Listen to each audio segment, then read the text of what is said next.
Hey. So it's been a while. Again. One day that's just gonna become my catchphrase. I'm gonna etch that on my my tombstone. It's been a while. But hey, I'm back. That's not good. I'm a zombie then. Anyway, yeah, it's been a while again. I haven't uploaded in a few months. Honestly, I wasn't really thinking of making another video lately. It's just been so long, and a lot's been going on, especially with all this quarantine crap going on. But there's been some interesting activity on my channel lately. One of my videos, particularly my NoSleep video, the second one I made for some odd reason. No, the first one. Was it the first one? Yes. Yeah, the first one I made. It started shooting up in views out of nowhere. I think it's like the second most viewed most viewed video on my channel right now, and that's incredible. So to everyone who's been clicking on the video and watching it for however long you stuck around, thank you. Thank you for coming around, and for those new subscribers who came my way a little bit because of that video, welcome. I hope you stay. And I hope I can continue to entertain you. But in light of that, I figured, why not capitalize? So today we are going back to the NoSleep subreddit. I'm thinking 2 to 3 stories, maybe 2, just to dip our toes back in. It's been a long time, guys. So let's check out what we can get. Alright, so I got one. This is The Girl in the Corner by the ablative case. I don't know how to say that. I'm sorry. Alright, so, serious mode. I had come to terms with the girl who stood in the corner of my room. After all, she never tried to hurt me. She didn't even try to talk to me. It seemed she was content enough just watching me struggle to rise every morning. I remember exactly when I started seeing Amelia. How could I not? It was the night everything changed. The night that made me question everything. November 15th, 1997. I was still working with my old man's antique store at that point. He and I were living there, actually, selling typewriters and other bullshit that nobody cared about except when they were too lazy to think of a gift for Grandpa. Never made me any real dough, but I couldn't leave my old dad to fend for himself. All the responsibilities of the store fell on me. If I left him all alone, he'd starve. I thought it was even Alzheimer's or something like that.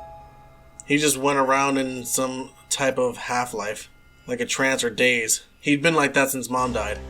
Just going through life on autopilot, not caring if he dropped dead of thirst or hunger or God knows what would get him in the end. In the 7 years that had happened, he hadn't said a goddamn word to me. He spends his days wasting away on a worn-out, moth-eaten leather recliner in the store. Sleeps there and everything. But I put my life on pause for him. I dropped out of uni to spend more time at home. Help him move on. Learn to live again. I spit back at him the words people say in movies. Mom would want you to move on. Life is precious. Don't throw yours away. Time heals all wounds. All of it was crap, though. I'm somewhat of an expert on loss, and I have to say, that shit doesn't help. That words of consolation and support won't help someone who's seen his mother's gutted and mangled corpse sprawled out on the new coffee table he got her for Christmas. Holy shit. The police didn't know what to think. There were no signs of forced entry, and none of our valuables had been taken. The investigation was a blur. So was the trial, after they'd finally caught the bastard who did it. His name was Matthew Woodlock, and they found his DNA on the knife he used to cut my mother's life short. Mom was alone in the house, as my sister and I had school. She wasn't feeling well that morning, and my dad convinced her to call in sick. I was the one who found her body. Stumbling through the front door, I saw the place was in shambles. A trail of broken glass led down the hallway into the family room. She didn't die right away. The autopsy report confirmed that. That would have been too merciful of a death. It took 40 minutes for the blood loss to finish her. She died alone, scared and in pain. When the jury returned with a guilty verdict, relief washed through my entire body. I looked around for my father, but he hadn't shown up. I assumed he wouldn't. He hadn't said a word to me since it happened. Then I heard a horrible, gut-wrenching cry. "Daddy!" Looking to my left, I saw a little girl struggling to escape from the grasp of the older woman who I assumed was her grandmother. "Don't go, Daddy!" I felt like I had been run over by a truck. The realization that I was looking at the daughter of the man who took my mother's life dawned over me. How dare she, I thought. How dare she cry for him after what he did? The woman who accompanied her pulled her sharply back to her seat. "Amelia, shut up." "Nana, where are they taking Daddy? I don't want to see him go." "Your dad has to go away for now, sweetie. He did bad things and he can't come home." I was so disgusted by the pair. Hearing them refer to Mom's death as just a bad thing filled me with more hate and contempt than I had ever known. I wanted to rip them apart piece by piece, but I couldn't move. I was frozen. I watched as the guards marched Mr. Woodlock out of the courthouse, and I prayed that when the time for his sentencing came around, the judge would have no qualms about sending him to the chair. The ride home that night was a silent affair. The landscape was a scenic blur as we passed by. When I arrived, I saw my father sitting despondent and lifeless in his leather chair, not more than 3 feet from where I had found Mom. As I told him about the verdict, I expected to see some semblance of emotion in his eyes, but I saw nothing. It was like he couldn't even hear me. Crippling despair washed over me, drowning me as I realized just how alone I really was. Mr. Woodlock hadn't just taken my mother from me. He'd taken my father as well. He was already dead, but his body just hadn't caught up to him. I had nothing left. I felt my knees, sobs racking my chest, and I started to scream. I pulled the roots of my hair until my scalp was bloodied. I threw up on my father's shoes and begged him to look at me, to hold me, to tell me that we were still a family, that it was just one bad dream. But my father remained silent. He was truly gone. After what seemed like hours, I crawled up the stairs to my room. I couldn't bear to see my father like that any longer. I don't remember falling asleep, but when I woke up, I noticed it was still dark out. I tried to get up, but I couldn't move. Instantly, I started to panic. Was I paralyzed? Why can't I feel my legs? Why can't I feel anything? After about 30 seconds of this, I saw her. Out of the corner of my eye, I could just make out a humanoid form. It felt so familiar. As my eyes adjusted to the darkness, her image became clearer, but I couldn't move my neck to get a better look at her. My body was numb, but I felt my terror course through my veins. All I could hear was my jagged breathing and the blood pounding in my ears. But then she started to move towards me, creeping up the side of my peripherals. I still found it hard to place where I knew her from, but then it hit me. Amelia. The girl who sat next to me in the court. The girl whose father took everything from me. Was she here to finish the job? As I lay frozen on the bed, I used every fiber of my being to block her out, but she kept advancing. I could see her clearly now. Her peplum skirt was torn and splattered with maroon.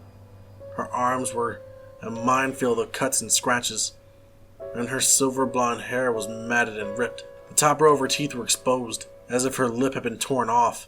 But the worst part was the eyes. The eyes were bright blue, so warm, and I instantly recognized them. Mom's eyes. This was a sick fucking joke. I felt tears pour down my cheeks. I didn't realize I was crying. But then she spoke to me. Why? I didn't do anything. It was all him. At this point, she was sitting on my chest. I couldn't breathe. For hours this went on, the pain, the fear, all of it. But in the morning, she was gone. I knew she would be back that night. And she was. Amelia. She had come to me every night since November 15th, 1997. Her words are always the same. Why? I didn't do anything. It was him. I know it's not really her. It can't be. After Mr. Woodlock's conviction, I followed Amelia and her grandmother home. Somehow they didn't notice me. Ironically enough, I killed Mr. Woodlock's mother first, with a kitchen knife, an eye for an eye. She deserved it for birthing such a monster. Then I turned to Amelia. What happened to Mom wasn't her fault, I knew that. But in my rage, I didn't care. All that mattered to me was that I was hurting Mr. Woodlock. I killed her with my bare hands. Soon as she was still and I hid their bodies in the crawl space in the basement, an eye for an eye. A man came into our antique shop today. He wasn't interested in buying anything, just wanting to browse. We struck up a conversation and he started telling me about a story he heard on the news. 2 bodies had been found in the walls of a house in our town. The current residents were shocked to find out that the previous owners of the home, a man named Matthew Woodlock, had been executed 7 years earlier for the murder of his wife. And that wasn't even the worst part. The police ran the DNA on those bodies, The fucking monster killed his mother and daughter too. Cut them up and hid them for years. They haven't found his son's body yet though. But I think we can all guess what happened to him. Fucking people, man. Jesus Christ. Hey, by the way, how much for that leather chair? That fucked up one in the corner. I smiled and told him it wasn't for sale. Holy shit. Well, didn't that fucking take a turn? My god. Oh man, I was feeling bad this whole fucking story. Alright, so the guy telling this story, he was Mr. Woodlock's son. And his mother who died was actually Mr. Woodlock's wife. So, what? Wow! So he was seeing two different ghosts. Holy shit, that's insanity. Whoa, alright, wow, this story just fucked me up a bit. I'm sorry. Wow, okay. Oh man, I wasn't ready for that one. Damn, that took a bit of thinking on my end for a second. Oh shit, great story by the way. Fucking goddamn. Alright, I think I have time for like one more. Alright, I think we'll wrap it up with this boy right here. My Brother's Imaginary Friend by Shy Girl Turned Sassy. I was 10 to 11 years old when this started. My brother was 4 to 5. Like most kids, Kyle too had an imaginary friend. And like most kids with imaginary friends, Kyle had given his a name with distinctive physical features. If I remember correctly, the friend's name was Bosco. Bosco was short, pudgy, and had a gray beard. My parents thought it was a bit strange that Kyle's imaginary friend would be an adult man, but they didn't dwell on it too much. Bosco quickly became a part of our daily routine. While getting ready for school, Kyle would insist that I needed to stop hogging the mirror, as Bosco had to fix his hair and beard. At breakfast, and lunch, and dinner, the chair next to Kyle was to be left unoccupied because that's where Bosco would sit. My parents were just grateful that he didn't ask for an extra platter to be prepared, as Bosco did not eat. He just wanted to sit there to keep Kyle company. Bosco would make his presence felt at school too. Kyle's teacher once told my mom how impressed she was with Kyle's quickly expanding vocabulary.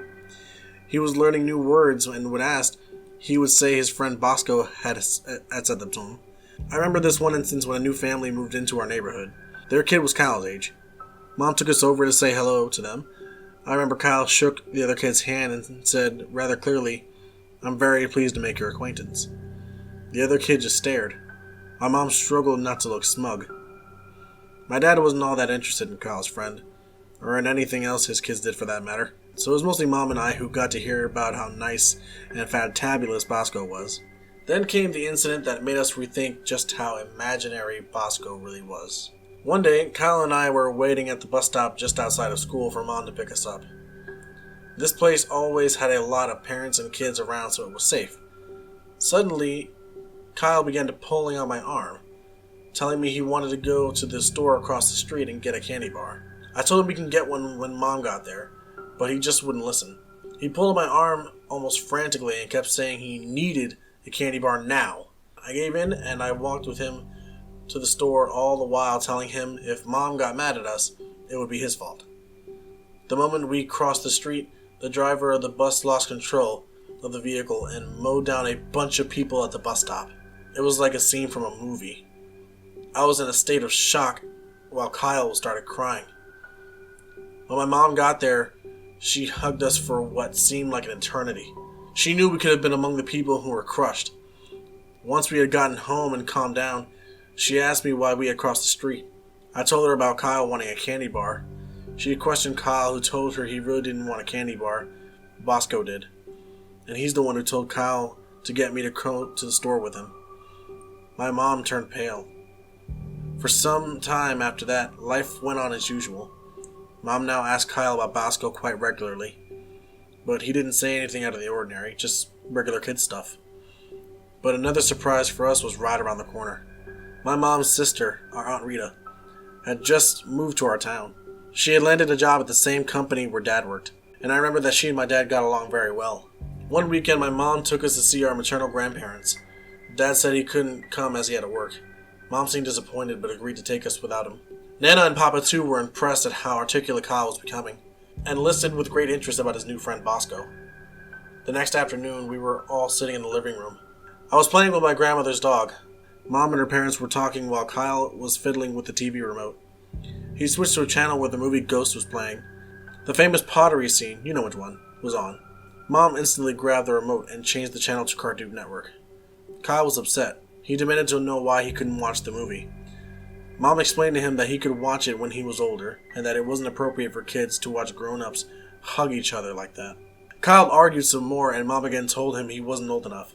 He pouted and in sheer exasperation asked why it was okay for Dad and Aunt Rita to hug like that in his bed. Mom was taken aback and asked what he was talking about. Kyle told her that Dad and Aunt Rita would get naked and hug in his bed, just like the movie. When we were at school and Mom was at work, once or twice a week, Dad would come home and he and Aunt Rita would hug in Kyle's bed, and then get dressed and leave. Mom was outraged and asked why he was making up such a disgusting story. Kyle insisted he didn't make it up. Bosco had told him. Bosco also said that Aunt Rita was hugging Dad right then, even as they spoke. Mom's gaze turned cold. She told our grandparents she was going home. She drove back to our house in a hurry. I deducted that Aunt Rita was really there because Mom came back later that night with more of our stuff and said that we'd be staying with Nana and Papa for a while. My parents were divorced by the end of that year. Jeez. I mean, not really a scary story, but, I mean, still kind of fucked up. Bad dad. Bad. Bad dad. We got some spooks. We got some creeps. Anyway, what did you guys think? Were these stories creepy? Did you get creeped out? Were you scared? Have you ever experienced something like this before? Let me know. I love hearing scary stories. I love to hear other people's experiences with like the paranormal and shit like that. So this is something I like to dabble into, so it's fun. And you guys seem to like the first video I made on this. Not so much the second one for some reason, but hopefully this gets those gears round up again. So anyway, that's it for me, guys. I'm gonna get out of here, and just remember to like, share, and subscribe. And I'll catch you all later.